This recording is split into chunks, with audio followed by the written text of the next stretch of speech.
భక్తి సంపన్నురాళ్ళు మీరు.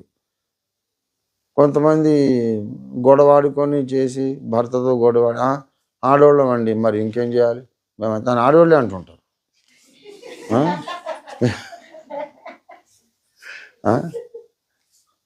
ఒక అమ్మాయి భర్త మీద నానా చాడీలు చెప్పింది నాకు.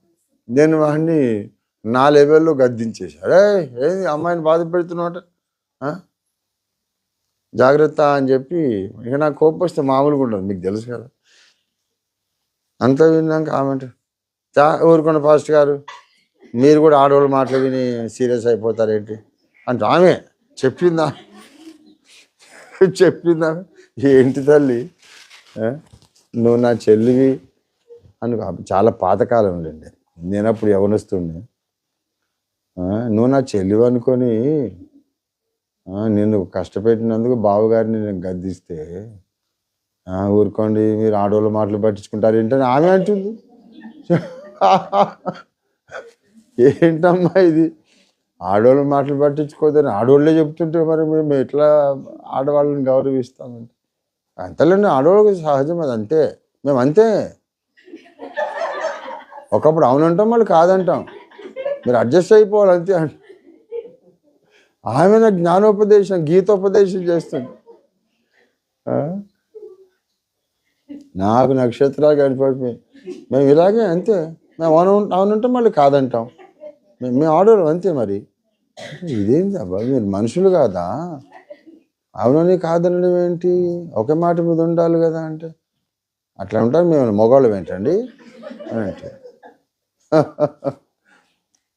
నేను చెప్పే విషయం ఏంటంటే, నేను విన్నవించే విషయం ఏంటంటే, అలాంటి మనస్తత్వం స్త్రీకి సహజమే కావచ్చు, క్రైస్తవ స్త్రీకి అది సహజం కాదు. అలాంటి బలహీనతలు మనస్తత్వాలు మామూలు ఆడవాళ్లకు ఉండొచ్చు, క్రీస్తును ధరించుకున్న ఆడవాళ్లకు ఉండదు. You are special women, supernatural women, లోకానికి అతీతమైనటువంటి స్త్రీలు మీరు. అందరిలాగా మీరు ఉండొద్దు. ఆడోళ్ళైనా మగోళ్ళైనా మొదటి నుంచి నాకు సర్వమని మండుకొచ్చేది ఒక్క విషయం ఉంది. స్త్రీలైనా పురుషులైనా కొన్ని అన్యాయమైన పనులు చేసి ఏంటి పాస్టర్ గారు అంత సీరియస్ అయిపోతారు, ఇది లోకం తీరండి అని అంటే నాకు సర్వమని మండుద్ది. లోకం తీరు కాదురా బేవకూఫ్, సంఘం తీరు ఉండాలి మనలో. లోకం తీరు వేరు, క్రీస్తు సంఘం తీరు వేరు. లోకం తీరు అంటావేంటి విధవా, మనం లోకంలో ఉన్నామా, లోకం నుంచి బయటకు వచ్చామా? మరి బయటకు వచ్చి నాకు లోకం తీరేంటి, నువ్వు ఐగుప్తులో లేవు, బయటకు వచ్చేసా. ఐగుప్తు తీరు మళ్ళీ నీలో ఉండటానికి వీల్లేదు.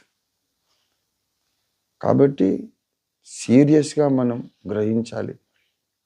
లోకంలో స్త్రీలందరికీ కొన్ని సహజమైన బలహీనతలు ఉంటాయి, కొన్ని ప్రత్యేకమైన మనస్తత్వం, స్త్రీల మనస్తత్వం వేరు.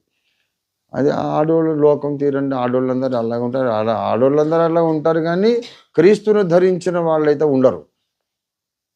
క్రీస్తును ధరించిన వాళ్ళు అగ్నిజ్వాలలు, క్రీస్తును ధరించిన వాళ్ళు అగ్నిజ్వాలలా ఉంటారు.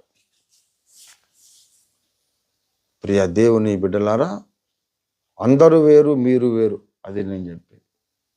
లోకంలో ఉండే అందరు స్త్రీలు వేరు, క్రైస్తవ స్త్రీలు వేరు. క్రైస్తవ స్త్రీలలో కూడా ఓఫీరిస్టులైన స్త్రీలు వేరు అనే పేరు మనం సంపాదించుకోవాలి. ఆ సీరియస్ మైండ్ మనకు ఉండాలి.